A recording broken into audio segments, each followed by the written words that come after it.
The morning saw us flying to Israel via Athens, and by nightfall we were on the freeway driving to Haifa.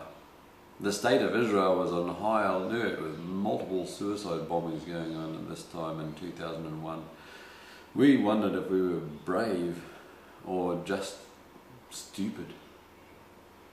There we go, look at that, driving down the freeway towards Haifa.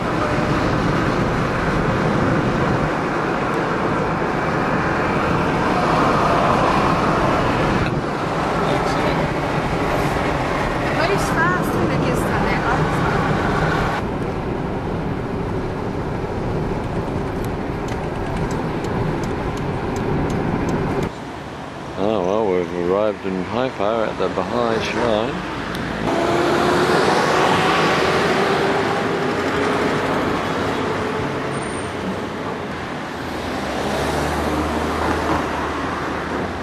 Day one saw us making a tour of the Baha'i World Centre, starting at the top of the 19 terraces with the shrine of the Bab in the middle, and with some readings from the profoundly beautiful writings of Baha'u'llah and the Universal House of Justice.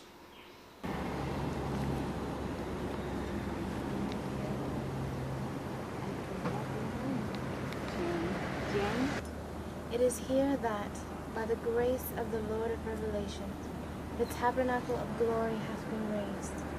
Happy are they that attain thereunto. Happy they that set their faces toward it.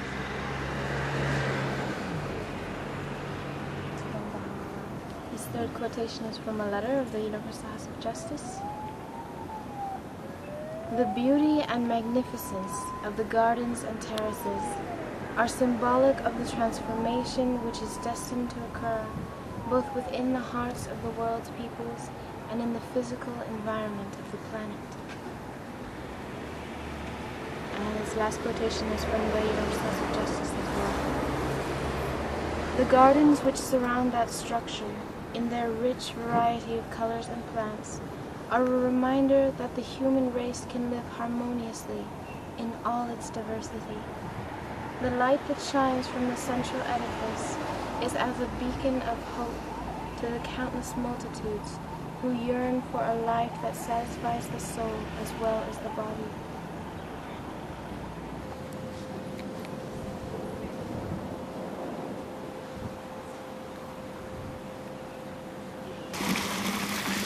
Here we go, terrace number 80. And you see how the water flows down the steps, down the side of the steps. And new friend from America got some sudden inspiration on terrace number 18. Looking down on terrace number 17, 16, 15, 14, down to terrace number 10, which is the shrine of the Bab, and then there's 9 more terraces below that, 19 in all. Demonstrate the new order of 19. Yeah.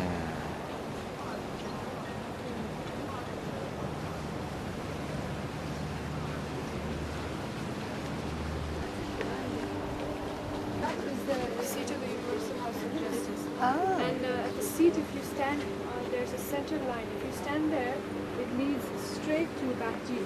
The seat of the Universal House of Justice, it leads straight to Baha'i, and their council chamber where they discuss, where they hold their meetings, the Universal House of Justice, it's facing Baha'i. And the ITC members, that that thing you see on top, below that is their council chamber. It faces the shrine. The House of Justice Faces Council. Baha'i, yeah. Oh, does it? Yeah. Oh, okay. So whenever they, The archive building, and up behind this, the Universal Seat of Justice. It's similar to the Gateway.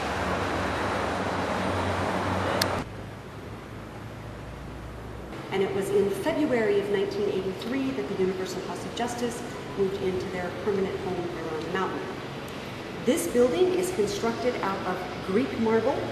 It is the same marble that the Acropolis in Athens is built out of. The marble was all quarried in Greece. It was then taken to Italy where it was carved. It was then brought here and erected. There are 58 of these 10.8-meter high columns that surround the building. And the columns have Corinthian-style capitals. We're going to be going into what is considered the ground floor of the building. It's also called the concourse hall.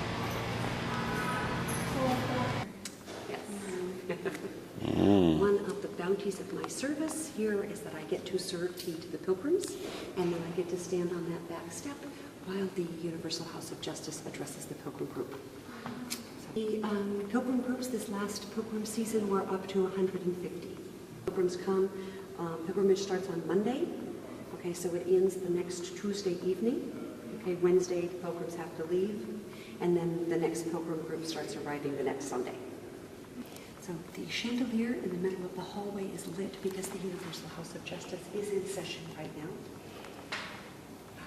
That's the only time that that center chandelier is lit, is when the house is actually meeting. But I usually tell you before we were trying to get to the doorway and then way of the center. This building, they started excavating for in 1991. They started construction in 93. And it was in 1999 that the research department and the library moved into their new home. In conjunction with the archives extension, which is actually under this hill, the two areas combined are about 16,500 square meters, making this building 1.5 times the size of the seat of the Universal House of Justice. Mostly, the only part that isn't underground is what you're actually looking at right now. Mr. Amanat designed this building with light wells and skylights so that even the underground parts of the building do get natural light filtering into them. So we're going to be going up here so you can see into the library and look at the beautiful fountain.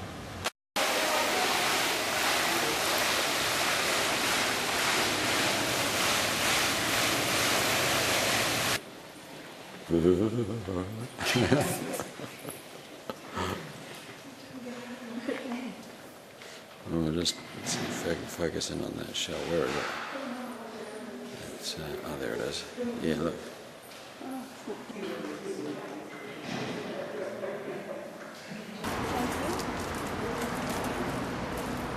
Well, Jan immersed herself in her 3-day Baha'i pilgrimage. Gail and I spent some time looking for the points on the Athena and Apollo currents as they came ashore in the land of Israel. One of these places was the well in the cave of Elijah, now with a Carmelite church built over it for hundreds, if not thousands of years. After talking to the local priest, whose name was Cornelius, we observed a baby being baptized from the water spring in Elijah's cave at the very heart of the church.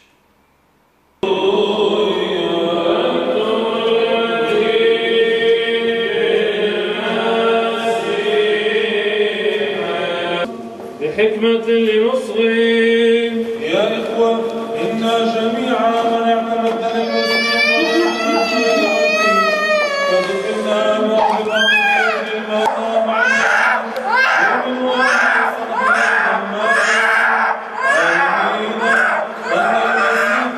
From here we drove up the Carmel mountain ridge through various Druze marketplaces right up to the peak at Al-Muraka.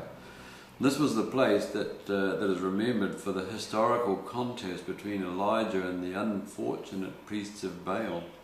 Here is where the Athena and Apollo lines cross for the first time in the land of Israel before dividing up and continuing into the valley of Jezreel below. Here we are at Al-Muraka, sacred site where the dragon lines actually, the Athena and the Apollo currents meet again,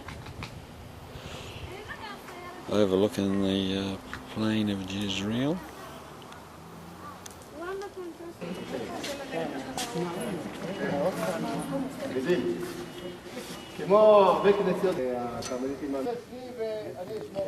Over there we've got Elijah kneeling to the poor old priests of Baal.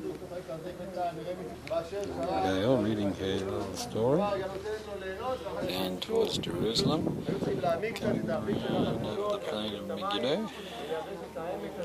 פה יהושע חנקין קנה 200,000 דונם בעת ובעונה אחת מבנדי שהיה בבעלות כל...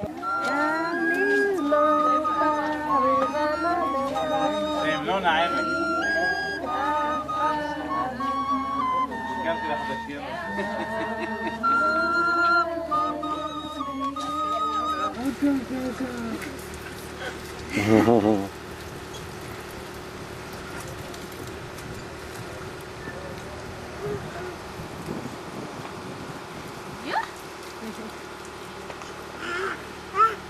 From Al Muraka we drove down into the valley of Jezreel, stopping at Megiddo, which is one of the other points on the lines, and then driving up to the town of Nazareth in the hills beyond.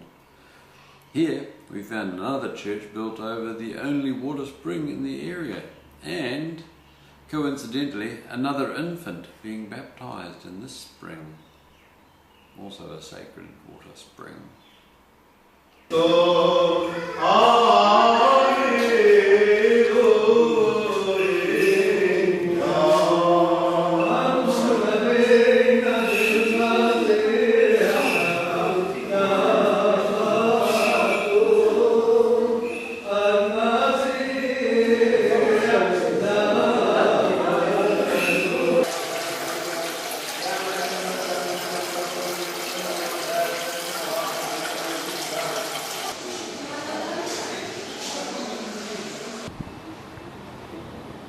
My name is Fed. My name is Zawi. Bye. Bye. Bye. See ya. Bye. Big old golden sun.